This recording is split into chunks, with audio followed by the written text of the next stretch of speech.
अनिता शर्मा सिर्फ एक आईपीएस अफसर नहीं थी, वो एक माँ भी थी। और उसके लिए ये दोनों भूमिकाएं अलग नहीं थीं, क्योंकि जिस अनुशासन, साहस और त्याग से वो देश की सेवा करती थी, वही मूल्य वो अपने बेटे रोहन की परवरिश में डालती थी।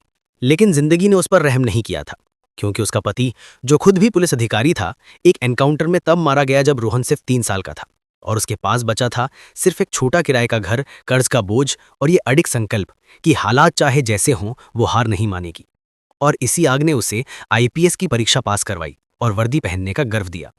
हालांकि हर दिन उसे फाइलों पर साइन करने, अपराधियों का पीछा करने, रोहन के लिए खाना बनाने और उसे ये समझाने के बीच संतुलन बनाना पड़ता था कि वे उसके अमीर सहपाठियों जैसे क्यों नहीं रहते। और वो हमेशा कहती, बेटा, पैसा हमारी दौलत नहीं है, ईमानदारी और पढ़ाई ही हमारी असली पूंजी है। लेकिन जिस जिले में उसकी पोस्टिंग हुई थी, खन्ना, वहां ईमानदारी का स्वागत नहीं था, क्योंकि भ्रष्टाचार हर कोने में गहरा फैला हुआ था। और इस संस्कृति का प्रतीक था इंस्पेक्टर राजेश यादव, जो उसका अधीनस्थ था। एक ऐसा आदमी जिसके पास वर्षों का मैदानी अनुभव था, सड़क छाप चालाकियां थीं और बहादुरी तथा बेरहमी दोनों की पहचान थी।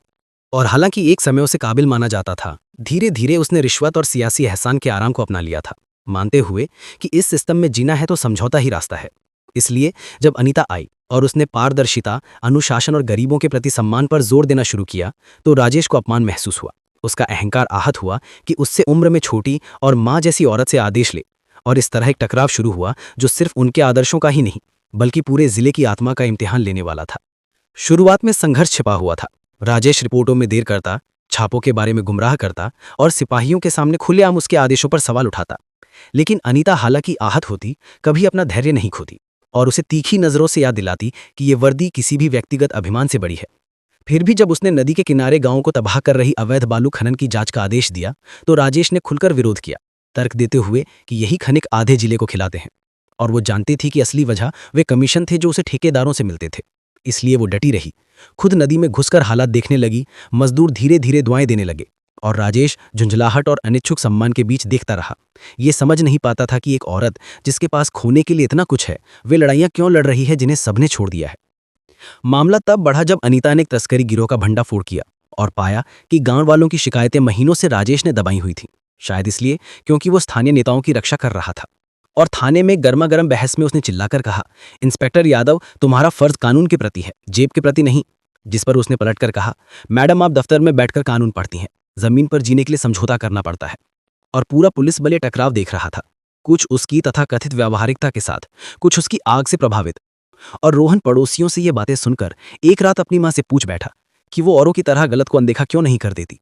और उसने उसे सीने से लगाकर कहा, अगर मैं आज गलत को अनदेखा कर दूं, तो तुम बड़े होकर सोचोगे कि सच की कोई कीमत नहीं है, और तब मैं माँ और अफसर दोनों रूपों में असफल हो जाऊंगी। धीरे धीरे जिला अधिकारी अर्जन सिंह ने उसकी हिम्मत देखी और चुपचाप उसका साथ दिया।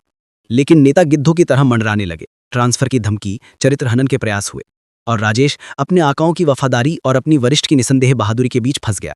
और उसका अंतर्द्वंद तब और गहरा हो गया जब बाढ़ के दौरान अनीता ने अपनी जान जोखिम में डालकर बच्चों को बचाने के लिए पानी में छलांग लगाई, जबकि वो किनारे पर खड़ा रह गया।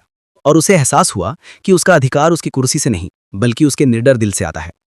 फिर भी उसका अहंकार आसानी से नहीं झुका।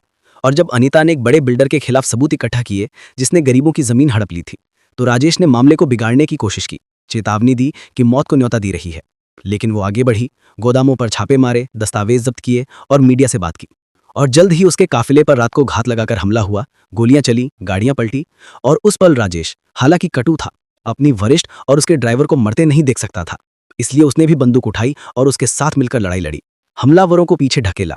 और दोनों धूल भरी रास्ते पर खून से लथपथ सैट बैठे थे, तो अनीता ने धीमे से कहा, यही है हमारी ड्यूटी इंस्पेक्टर, अपराधियों की रक्षा नहीं, लोगों की रक्षा। और पहली बार राजेश के पास कोई जवाब नहीं था। मामला अदालत पहुंचा, ठोस सबूतों के साथ बिल्डर और कई नेता गिरफ्तार हुए और राजेश ने गवाही दी जिसने सबको चौंका दिया, अपने पिछले लापरवाह रवैये को स्वीकारते हुए और अनीता की गवाही का समर्थन करते हुए। और हालांकि उसने अपने पुराने ताकतवर नेटवर्क खो दिए, पर उसे भीतर से एक अजीब हल्कापन महसूस हुआ, जैसे वर्षों की गंदगी धुल गई हो। अनीता को बहादुरी पुरस्कार मिला, लेकिन उसके लिए सबसे बड़ी दौलत वो पल था जब रोहन गर्व से अपने सहपाठियों से कह रहा था कि उसकी माँ देश की सबसे बहादुर अफसर है। और हालांकि आर्थिक स्थिति धीरे धीरे सुधरी, सरकारी मकान और छात्रवृत्ति मिली, लेकिन अनीता जानती थी कि असली पूंजी वो मूल्य हैं जो रोहन ने सीखे। और राजेश, जो कभी उसका सबसे बड़ा प्रतिद्वंदी था, एक बदला हुआ साथी बन गया, उसे अनुशासन को सीखते हुए जिसकी उसने कभी हंसी उड़ाई थी। और खन्ना जिले के लोग इंस्पेक्टर माँ की कहानी सुनाने लगे, जिसने सिर्फ अपराधियों से ही नहीं बल्कि अपने बल के भीतर की भ्रष्ट मानसिकता से भी लड़ाई लड़ी, ये साबित करते हुए कि साहस, ईमानदारी और मातृत्व सबसे कठिन जंगों को बदल सकते हैं। और इस तरह उसका सफर संघर्ष, सम्मान तक, अकेलेपन से इज्जत तक एक जिंदा सबक बन गया कि न्याय की लड़ाई सिर्फ दूसरों से नहीं बल्कि अपने भीतर की कमजोरियों से भी होती है। और अनीता ने ये लड़ाई अफसर और माँ दोनों रूपों में जीत ली।